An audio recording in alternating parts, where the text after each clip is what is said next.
If someone had told me a year ago that the solution to a decade of carefully curated solitude was a broken fuel pump, I would have laughed. Not a real laugh, but the dry, papery sound I reserve for things that were too absurd to contemplate. My life was a fortress of routine, and its walls were built from books, quiet mornings, and a profound, bone-deep fear of other people, especially people like him. Cole. He was the owner of the only garage in a 50-mile radius, a fact I lamented every 6 months when my ancient sedan required its ritual appeasement.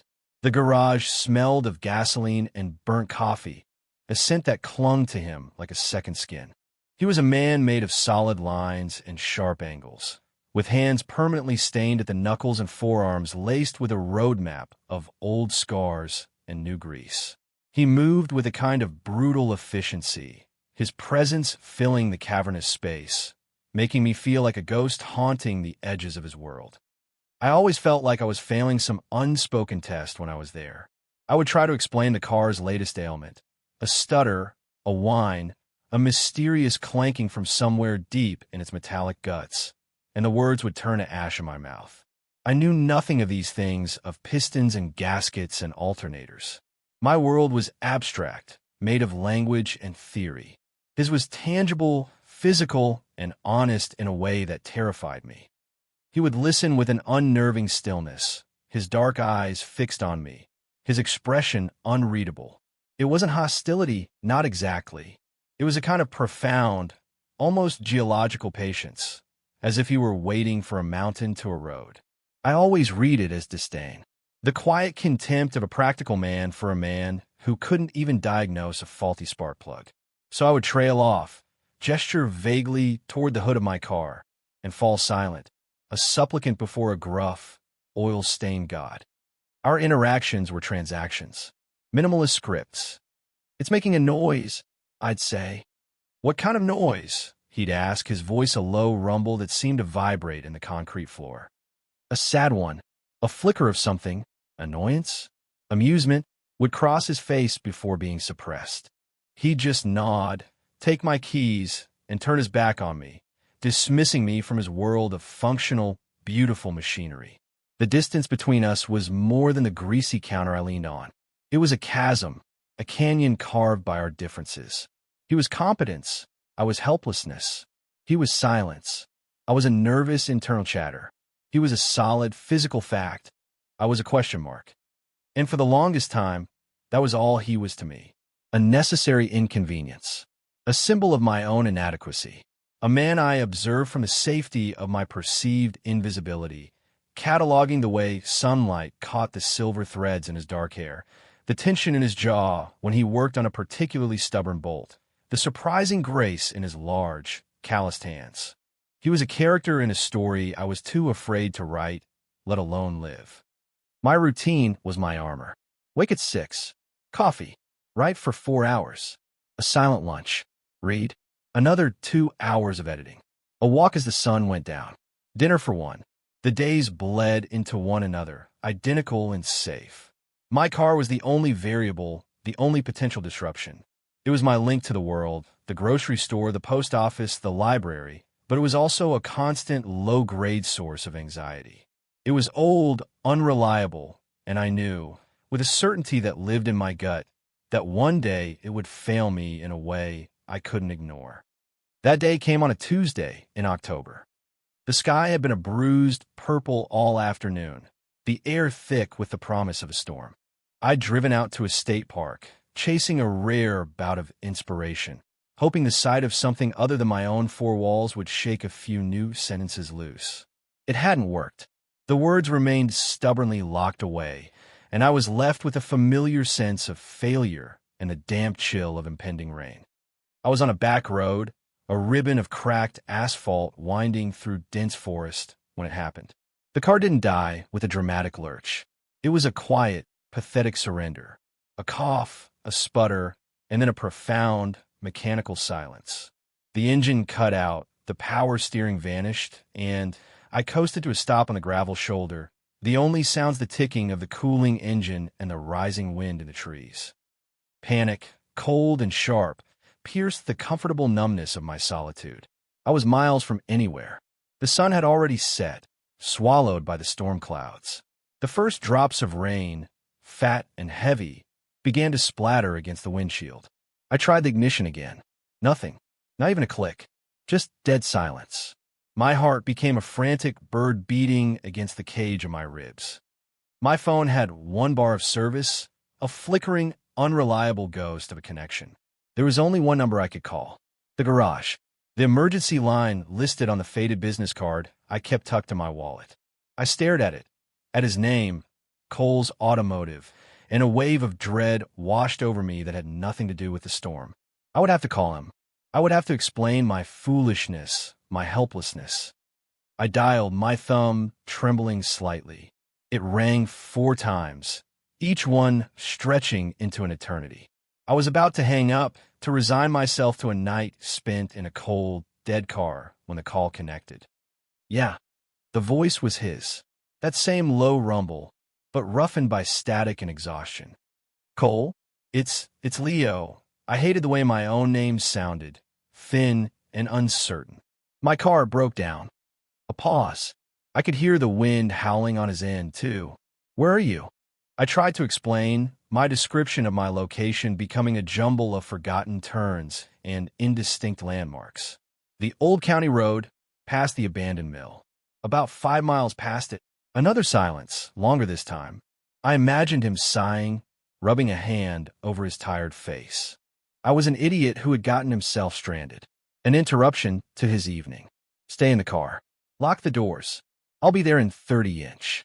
The line went dead. He hadn't asked if I was okay.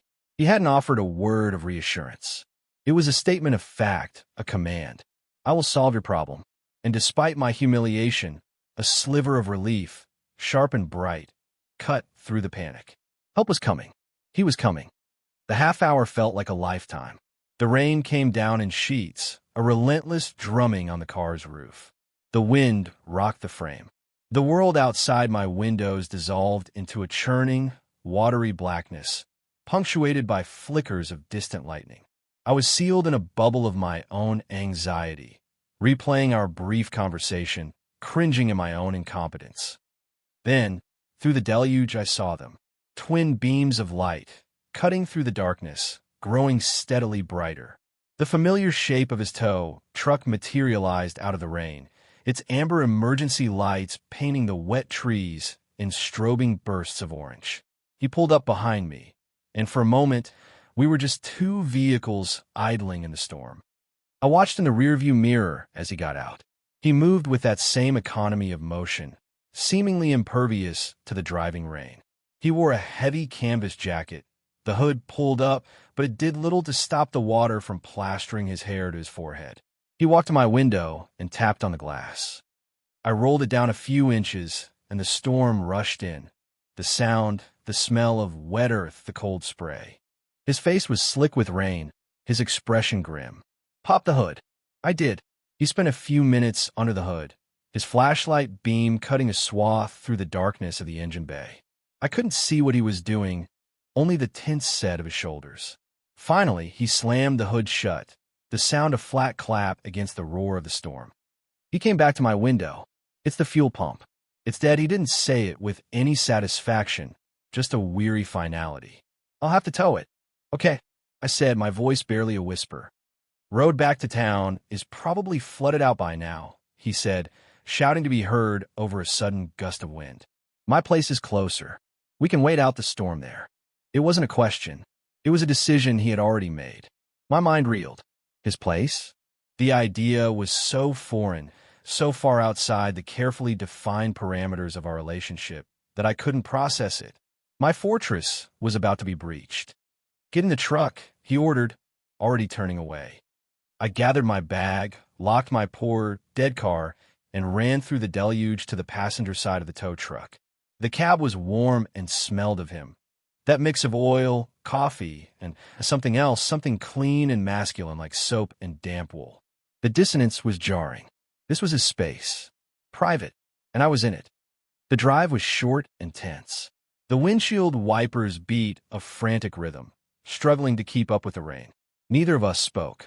I stared out the window at the blurred, unrecognizable landscape, my hands clenched in my lap. My internal monologue was a screaming chaos. What am I doing? This is a mistake. I should have just stayed in the car. He lived down a long, unpaved driveway that branched off the main road. The truck bounced and jostled over the ruts, the headlights illuminating a small, single-story house nestled in a clearing of tall pines. It was simple, functional, with a wide front porch and a large, separate garage that looked bigger than the house itself. It looked like him, solid, unadorned. He killed the engine, and the sudden silence was more deafening than the storm. For a moment, we just sat there. "Come on," he said, and got out, not waiting for me. I followed him onto the porch, huddling against the driving rain. He fumbled with his keys, the metal jangling in the quiet. He pushed the door open into a darkness that was absolute. "Power's out," he grunted, a statement of the obvious. He stepped inside, and I hesitated on the doorstep, a visitor from another world. He must have sensed my reluctance. He turned, a large shadow in the doorway. "You coming in, or you plan on drowning out there?" I stepped inside. The door closed behind me, shutting out the storm and sealing us in together. The air inside was cool and still. I could hear him moving in the dark, the soft scuff of his boots on a wooden floor. A moment later, a match flared, a tiny sun in the oppressive blackness. It illuminated his face from below, carving sharp shadows into his features. He lit an old kerosene lamp on a table, and the room filled with a soft, golden light. It was a living room. Simple. A worn leather couch, a sturdy-looking coffee table, a stone fireplace, and bookshelves. I was surprised by the bookshelves. They were crammed with books, paperbacks mostly, their spines creased and worn. Engineering manuals and technical journals, but also thrillers, histories, biographies. My eyes scanned the titles, a reflex I couldn't control. "You can put your bag down," he said. He was shrugging out his wet jacket, his back to me. Underneath, he wore a simple gray Henley that stretched across the broad expanse of his shoulders. I watched the play of muscle under the fabric and had to force myself to look away, a hot flush creeping up my neck. I did as he said, setting my bag down by the door. I felt utterly out of place, an awkward, dripping guest in a space that was so completely his. The house was quiet, tidy, but lived in. There was a faint smell of wood smoke and something else, sawdust, maybe. It was the scent of a life I couldn't imagine, a life of making and fixing. "I'll get a fire going," he said, his voice softer now that we were out of the storm. He knelt before the fireplace, his movements efficient and sure. He laid the kindling, crumpled some newspaper, and struck another match. The fire caught quickly, licking at the logs with a hungry crackle. The room began to fill with a dry, dancing warmth. I stood there, useless, watching him. This close, I could see things I'd never noticed at the garage. The fine lines around his eyes, etched there by sun or concentration. A small, white scar that cut through his left eyebrow, almost invisible. The way his dark hair curled slightly at the nape of his neck, where it was still damp from the rain. He was not just a symbol of my own incompetence anymore. He was a person, a tired man in a quiet house at the end of a long day. He got to his feet and finally looked at me, really looked at me, for what felt like the first time. His gaze was direct, and I felt that familiar urge to shrink, to disappear. "You're soaked," he said. "There are towels in the bathroom. Down the hall, first door on the right. You can hang your stuff by the fire." I just nodded, unable to form words. The bathroom was as simple and clean as the rest of the house. I dried my face and hair with a thick, rough towel that smelled faintly of fabric softener. I looked at my reflection in the mirror. My face was pale, my eyes wide with a mixture of fear and a strange, thrilling uncertainty. Who was this man? Well, I came back out. He was in the small kitchen that adjoined the living room. He had lit another lamp and was moving around, opening and closing cupboards. The fire was roaring now, casting flickering shadows on the walls. "Hungry?" he asked without turning around. I'm okay," he lied. My stomach was a knot of anxiety. He ignored me. I heard the clank of a can opener, the scrape of a pan on the stove. A few minutes later, The smell of soup filled the small house. He brought 2 steaming mugs into the living room and set them on the coffee table. He handed one to me. "It's just tomato soup," he said, as if apologizing. "Thank you." The mug was warm in my cold hands. I sat on the edge of the couch, as far from him as I could get. He sat in a worn armchair opposite me, cradling his own mug. We ate in silence, the only sounds the crackle of the fire and the distant, muted roar of the storm. The silence wasn't comfortable, but it wasn't as tense as the truck. It was watchful. He finished his soup first and set the mug down. He leaned back in his chair, his long legs stretched out toward the fire. He watched the flames for a while, his profile sharp in the firelight. "You always look so scared when you come into the shop," he said, so quietly I almost didn't hear him. The words dropped into the silence like stones into a still pond. I froze, my spoon halfway to my mouth. My heart gave a painful lurch. I had thought I was invisible, an anonymous, forgettable customer. I don't know anything about cars," I stammered my default excuse. It was true, but it wasn't the whole truth. He turned his head and looked at me. His eyes in the warm, dim light seemed darker, deeper. "It's not that. You look like a startled deer, like you're ready to bolt at any second." There was no accusation in his voice, just a quiet observation, a fact, and because he stated it so simply, I couldn't deny it. The truth came out of me before I could stop it, a quiet confession in a stranger's house. I'm not good with people." He held my gaze for a long moment. I expected him to laugh, or mock me, or just grunt and turn back to the fire. He did none of those things. "Me neither," he said. The admission hung in the air between us, a fragile bridge built across the chasm of our differences. Cole, the self-assured, intimidating man who moved through the world with such confidence. Not good with people. It didn't compute. "But everyone in town seems to know you. They talk to you," I said, thinking of the easy way other customers would banter with him at the garage, conversations I would watch from a painful distance. "They talk at me," he corrected gently, "about their transmissions and their timing belts. It's easy. There's a problem. I find the solution. It's a script. People don't come with a manual." I stared at him, my soup forgotten. He had just articulated the central terror of my entire existence. People don't come with a manual. I had spent my life trying to write one for myself, a set of rules for engagement, and had failed at every turn. He offered me a small, wry smile. It transformed his face, softening the hard lines, making him look younger. "Engines are honest. They tell you what's wrong if you know how to listen. They don't lie.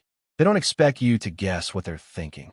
"I'm sorry," I said, the words coming out in a rush, "for always being so awkward. I just assumed you thought I was an idiot." He shook his head, a slow, deliberate motion. "I thought you hated coming there. I thought you hated me." And just like that, the entire foundation of our dynamic crumbled. Years of my assumptions, my anxieties, my carefully constructed narrative of his disdain for me, all of it was wrong. It was just 2 lonely, awkward men misreading each other across a service counter. He set his mug down on the floor and leaned forward, resting his forearms on his knees. The firelight played over the strong column of his throat, the dark stubble on his jaw. "Your hands," he said, his voice a low murmur. "When you handed me your keys last time, they were shaking." I remembered. I had dropped them. He had caught them just before they hit the counter. His fingers had brushed mine. A spark, a jolt of heat that had shot up my arm and settled, hot and heavy, in my chest. I had snatched my hand back as if I'd been burned. I felt my face flush with the memory. I was just cold. It wasn't cold in the shop. "Leo." He said my name, and it sounded different in his mouth. Not the thin, reedy name I call myself, but something solid, real. He fell silent again, but the quality of the silence had changed. It was no longer empty. It was full of everything that had just been said, everything that was now possible. The air was thick with it, a tangible pressure against my skin. The storm outside seemed to fade away, the world shrinking until it was just this room, this fire, and the man sitting across from me. He had a cut on his hand, a fresh one, on his right knuckle, probably from working on my car in the rain. A thin line of blood had beaded up, a startling slash of red against the grease-stained skin. Without thinking, I reached into my bag, which was lying on the floor beside the couch. I always carried a small first aid kit, a relic of my over-prepared, anxious nature. I pulled out an antiseptic wipe and a bandage. I stood up and crossed the small space between us. I knelt on the floor in front of his chair. He watched me, his expression unreadable, his body perfectly still. "You're bleeding," I said, my voice husky. I reached for his hand. He didn't pull away. His hand was large and warm in mine. The skin was calloused, rough, but the touch was surprisingly gentle. My heart was hammering against my ribs, a wild, frantic rhythm. I could feel the thrum of his pulse beneath my thumb, steady and slow, a counterpoint to my own chaos. I carefully cleaned the cut. He winced slightly, a sharp intake of breath. I looked up and our eyes met. We were so close now. I could see the flecks of gold in the brown of his eyes. I could feel the warmth of his breath on my face. The world stopped. There was no garage, no broken-down car, no storm. There was only this proximity, this fragile, terrifying connection. My fingers trembled as I unwrapped the bandage. I was trying to focus on the task, on the small, insignificant wound, but all I could feel was the weight of his hand in mine, the intensity of his gaze. I smoothed the bandage over his knuckle, my touch lingering for a fraction of a second too long. I didn't let go of his hand. I couldn't. It felt like I was holding onto an anchor in a storm-tossed sea. He didn't pull away. Instead, he slowly, deliberately turned his hand over and curled his fingers around mine. His grip was firm, sure. It wasn't a handshake. It was something else entirely. An answer to a question I hadn't dared to ask. He gently tugged my hand, a silent invitation. I let him pull me closer until I was kneeling between his knees. The heat from the fire was on my back. The heat from his body was in front of me. I was surrounded. "Leo," he whispered, and my name was a prayer. He lifted his other hand and cupped my jaw. His thumb stroked my cheek, a rough, callous touch that sent a shiver through my entire body. His eyes searched mine, and in their depths, I saw not disdain or annoyance, but a reflection of my own desperate, painful longing. He was just as scared as I was. He leaned in, slowly, giving me every opportunity to pull away. I didn't. I couldn't. I leaned in to meet him. The first touch of his lips was hesitant, questioning. It was chapped and warm and tasted faintly of coffee in the rain. It wasn't a kiss of passion, not yet. It was a kiss of discovery, of profound and staggering relief. It was the sound of a lock clicking open after a lifetime of being shut. I made a small sound in the back of my throat, a sigh of surrender, and the pressure of his lips deepened. His hand moved from my jaw to the back of my neck, his fingers tangling in my hair, holding me to him. My own hand, still linked with his, tightened its grip. The kiss became something more, a slow, deep exploration, a conversation held in a language I had never known but somehow understood perfectly. It spoke of loneliness and patience and a quiet, desperate wanting that mirrored my own.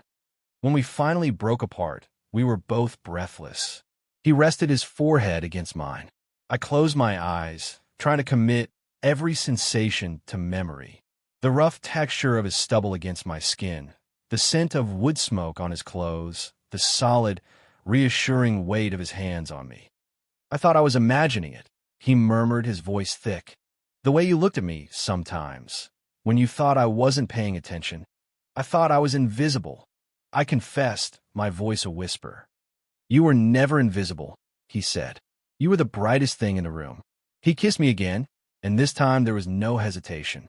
It was a kiss of certainty, of arrival. I felt the carefully constructed walls of my fortress crumble into dust, washed away by a flood of feeling I had kept dammed up for years. For the first time in my adult life, I wasn't afraid. I was home. I woke to the unfamiliar gray light of dawn filtering through a window. For a disorienting moment, I didn't know where I was. The scent of old books and cool air. The weight of a heavy quilt. That all came rushing back. Cole's house. The storm. The fire. The kiss. I was in his bed. He had insisted I take it while he took the couch. I had argued, but he was immovable. Now, the space beside me was empty. The house was silent. Too silent. A cold dread, familiar and sickening, began to seep into my bones, chasing away the warmth of the previous night. I sat up. The house was still, the only sound the slow dripping of water from the eaves outside. The storm had passed. I slipped out of bed. His room was like the rest of the house, Spartan, clean, functional. A tall dresser, a simple nightstand with a well-read paperback on it. No clutter, no personal photographs. It was the room of a man who didn't expect anyone else to ever see it. I found him in the kitchen. He was standing by the window, already dressed in his work clothes, a mug of coffee in his hand. He was staring out at the rain-washed morning, his back to me. The easy intimacy of the night was gone. In its place was a rigid stillness, a wall I had thought we had demolished. "Morning," I said, my voice sounding small and fragile in the quiet room. He turned. His face was a mask. The warmth, the vulnerability from the night before, it was gone. He looked like the mechanic from the garage again. Distant, unreadable. "Morning," he replied, his tone flat. "Coffee's on." My stomach twisted itself into a tight, painful knot. This is it. This is the part where he regrets it. The part where I was a mistake, a momentary lapse in judgment brought on by a storm and a power outage. The cold light of day had brought with it reality and regret. My reality. His regret. I poured myself a coffee, my hand shaking so badly I almost spilled it. I leaned against the counter, putting as much space between us as possible. The silence stretched, thin and brittle. "I got your car started," he said, finally. "The tow truck has a generator. I bypassed the pump for now. It'll get you back to town. You'll need to leave it at the shop so I can replace the part." He was all business. His words were practical, efficient. He was fixing my car. He was fixing his mistake. He was sending me away. Every word was a small, sharp blow to my heart. "Okay," I managed to say. "Thank you. For everything. The tow. The room." I couldn't bring myself to say more, to mention the fire, the kiss that had felt like a beginning. It felt shameful now, a secret I had to keep. He just nodded, taking a sip of his coffee. He wouldn't look at me. He kept his gaze fixed on the window, on the world outside. I was being dismissed. Gently, quietly, but dismissed all the same. The chasm was back, wider and deeper than ever before, because now I knew what it felt like to be on the other side. The drive back to my car was excruciating. We sat in the tow truck, the same cab that had felt so charged and intimate the night before, and now it was a tomb. The silence was a physical weight, pressing down on me, crushing my lungs. I wanted to scream. I wanted to ask him what had changed. I wanted to demand to know if any of it had been real. But I didn't.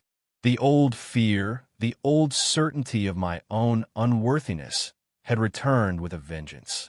I had misread everything. Of course I had. It's what I did. He helped me get my car started. I got behind the wheel, the engine humming unsteadily. He stood by my window, his hand on the door, that same grim, professional expression on his face. "I'll call you when the part comes in," he said. "Okay," I whispered. He stepped back, and I drove away. I didn't look in the rearview mirror. I couldn't bear to see him standing there, watching me leave. I drove the whole way back to my apartment on autopilot, the world a blur of green and gray outside my windows. My apartment, my fortress, felt like a prison. The silence I had once cultivated as a shield now felt like a punishment. It was an absence, a void where the memory of his voice, his touch, should have been. I paced my small living room, my heart a leaden weight in my chest.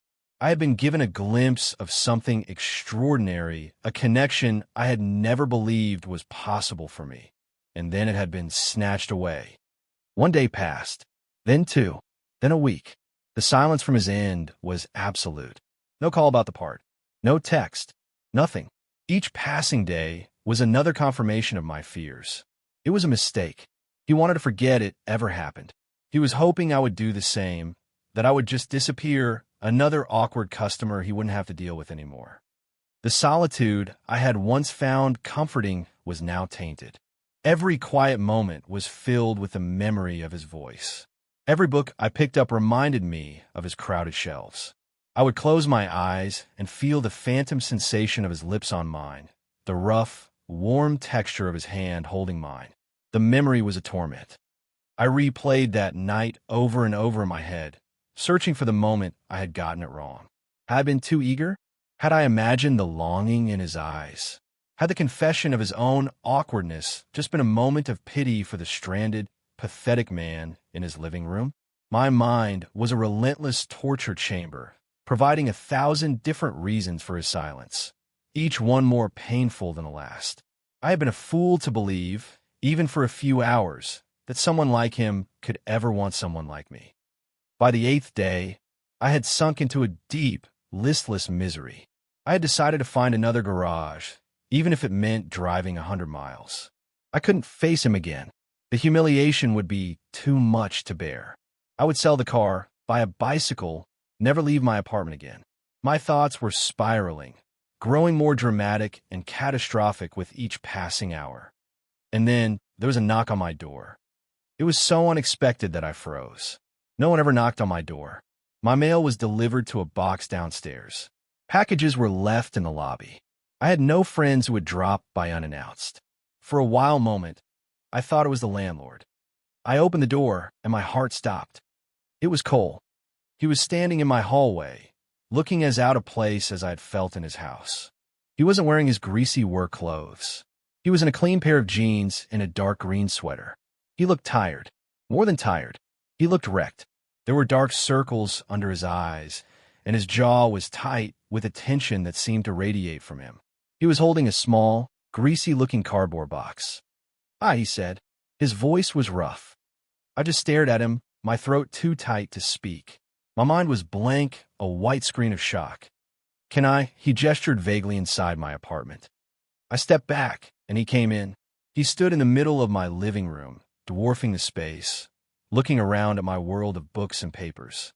He seemed uncertain, hesitant, a stark contrast to the man I knew. "Your fuel pump," he said, holding up the box. The new one came in. "Oh," I said. It was the only word I could manage. So this was it. He was just here to do his job. A house call. "I'm sorry," he said, the words coming out in a rush. "For not calling. For that morning. I'm an idiot." I blinked. "What?" He ran a hand through his hair, a gesture of profound frustration. "I panicked, Leo. I woke up that morning, and I panicked. None of this is easy for me. I don't know the rules." He looked at me then, and the mask was gone. His eyes were filled with a raw, desperate vulnerability that mirrored my own from the past week. He was just as lost as I was. "I thought I'd scared you," he continued, his voice low and ragged. "I thought you woke up and regretted it. You were so quiet, and when I drove you back, you couldn't get away from me fast enough. I figured I'd screwed it all up, that I had misread everything. So I stayed away. I thought it was what you wanted." The irony was so bitter, so painful, that a choked laugh escaped my lips. "What I wanted? Cole, I've spent the last week convinced that you regretted it, that I was some kind of mistake you were trying to erase." His face crumpled with relief and a kind of pained disbelief. "No, God, no. It was the only thing I've thought about. I've been driving myself crazy. I kept picking up the phone to call you and then putting it down. I didn't know what to say." He took a step closer, closing the distance between us. "I'm not good at this," he said, his voice dropping to a whisper. "Words, feelings. But that night, that wasn't a mistake. It felt like the first real thing that's happened to me in a very long time. All the air left my lungs. The weight of the past week, the anxiety, the misery, it all just evaporated, leaving behind a fragile, trembling hope." "Me too," I whispered. He reached out, not to touch me, but just held his hand in the space between us, an offering. "I fix things, Leo. That's what I do. And I think I'm broken, in a way. And I think maybe you are, too. And I don't know how to fix this, but I want to try." I looked at his hand, his strong, capable, calloused hand, the hand that had held mine, the hand I had bandaged. I placed my own hand in his. His fingers closed around mine, a familiar, reassuring weight. "Okay," I said, my voice thick with unshed tears. "Okay, He didn't bring up the car again. He stayed. We talked for hours, really talked, filling in the silent spaces we had lived in for so long. We talked about books and engines, about loneliness and the fear of not being understood. It was clumsy and awkward and the most honest conversation I had ever had. A few days later, he fixed my car. But he did more than that. He handed me a key. It wasn't a car key. It was a house key. In case you ever get stranded near my place again, he said with a small, shy smile. But we both knew what he really meant. It wasn't for emergencies. It was an invitation, a promise. You have a place here. You're welcome here. This is your home, too. The new beginning wasn't a dramatic, cinematic moment. It was a series of quiet, ordinary ones. It was me, sitting at his kitchen table with my laptop, the click of my keys mingling with the sound of him working on some project in the garage. It was the smell of coffee and gasoline, a combination that no longer smelled of anxiety, but of him, of home. It was making dinner together in his small kitchen, bumping into each other, moving in a clumsy but comfortable rhythm. It was falling asleep next to him, the sound of his steady breathing, a lullaby that chased away the ghosts of my solitary nights. The morning after anxiety never came back. I would wake up, and he would be there, a solid, warm presence beside me, and the first thing I would feel was not fear, but a profound, quiet peace. He taught me about cars, eventually. I learned the difference between a carburetor and a fuel injector, how to change my own oil, the specific sound the engine made when it was happy. But he taught me more than mechanics. He taught me that strength and vulnerability were not opposites. He showed me that silence could be a comfort, not a threat, and that a shared life was built not on grand gestures, but on the quiet, steady work of showing up for each other, day after day. My old life, my fortress of solitude, seems like a dream now, a story about someone else. The man who fixed my car didn't just repair a broken machine. He saw the hairline fractures in the walls I had built around myself, and, with a patience I never knew I deserved, he helped me let the light in. He was the plot twist I never saw coming, the disruption that saved me from a life of quiet desperation. He took the engine of my life, which had been sputtering and stalling for years, and he didn't just fix it. He rebuilt it, piece by piece, until it ran more smoothly and powerfully than I had ever imagined possible. And I have to wonder how many of us are just one breakdown away from finding the person who knows exactly how to put us back together.